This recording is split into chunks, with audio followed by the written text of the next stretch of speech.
Pemirsa masih di Joyoboyo, terminal yang cukup bersejarah dan ini akan menghadapi tantangan era globalisasi dunia.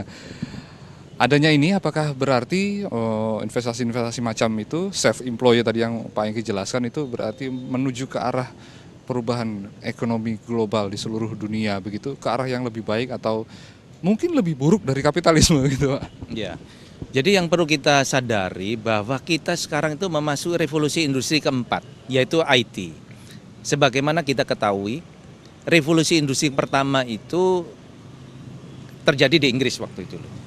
Di mana di dunia pada waktu itu orang yang namanya orang kaya itu adalah kaum bangsawan, yang disebut feodal lah, ya. Yang mempunyai tanah luas, disebut landlord gitu. Jadi penguasa tuan tanah gitu. Itu orang kaya. Kemudian ada namanya revolusi industri. Ini merubah tatanan sedemikian rupa. Jadi orang kaya sekarang bukan hanya penguasa tanah, tetapi saya mempunyai industri. Walaupun lahannya jauh lebih kecil, tapi karena saya pemilik industri, maka saya jadi orang kaya. Tergantikan posisi sebagai pemilik ladang yang luas, penguasa lahan yang luas, itu tergantikan oleh industriawan. Lalu ada revolusi industri kedua, itu merubah sistem transportasi. Kembali lagi transportasi. Ketika setelah Perang Dunia Kedua ditemukan pesawat itu sudah jadi mass production. Di mana-mana negara-negara menggunakan pesawat. Sehingga ini merubah semua. Selama ini kan jauh, katakanlah misalnya 1 bulan dia ke negara lain. Karena yang jauh berbeda benua. Dengan ada pesawat ini membuat jadi lebih cepat. Hanya 1 hari setengah selesai sampai ke tiba di negara Amerika Serikat misalnya. Ini merubah, revolusi industri berubah, sistem moda transportasi berubah. Kemudian revolusi industri ketiga, tahun 70-an itu ketemu robotik. Jadi sistem robotik ini membuat perubahan. Saat ini IT. IT ini berubah. Saya pada waktu kecil tidak pernah membayangkan bahwa pada saat saya dewasa ini buku itu hanya satu. Ibaratnya buku hanya satu, Mbah Google itu. Dengan Google semua jawaban ada di situ. Mesin ketik dalam waktu 5 tahun kalah oleh yang namanya printer. Semua itu berubah. Telepon rumah sekarang tidak diperlukan lagi. Semua menggunakan ini. Menggunakan handphonenya.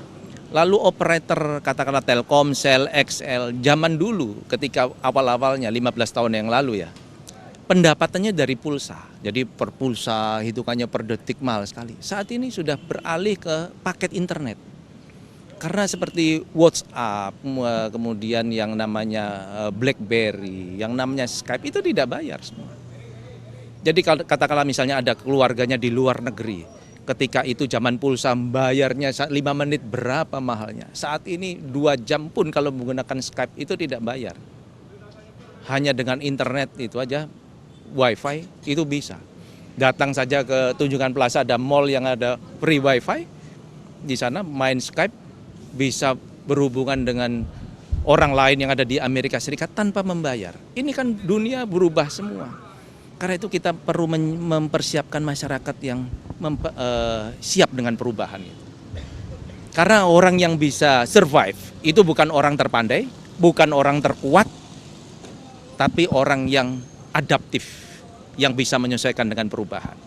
Ya, baik. Dan begitu juga dengan adaptif memilih moda transportasi, Pak. Ya. Tapi pemerintah tetap melindungi ini. Jadi karena itu menyetop ekspansi Uber dan Grab tetap di-stop oleh pemerintah untuk melindungi yang konvensional. Sambil kita nanti mempersiapkan yang generasi yang ke depan ini untuk menerima perubahan. Karena negara ini kan tidak bisa berhenti dengan cara konvensional terus, nanti kita kalah dengan luar negeri. Sambil melindungi rakyatnya, kita juga mempersiapkan perubahan-perubahan global. Karena kalau kita tidak menyesuaikan diri dengan perubahan kemajuan global, tidak mempersiapkan diri dengan kemajuan-kemajuan teknologi, wah semakin terpuruk negara ini. Karena itu mempersiapkan SDM-nya. Pemerintah harus adaptif ya. Adaptif dan tetap menjaga keseimbangan, tetap berkeadilan, tetap ada unsur kesetaraan, ya semua kalau bisa sebisa-bisanya lewat regulasi ya dilakukan. Tapi perubahan itu seperti revolusi industri kan bukan regulasi, bukan konstitusi, tapi memang penemuan teknologi, kemajuan teknologi merubah semua. Oke, baik, terima kasih Pak Engki atas waktunya. Mudah-mudahan sukses. Itu yang bisa saya laporkan pemirsa. Saya Senara Firi, Hendrik Tri Mariono. Sampai jumpa.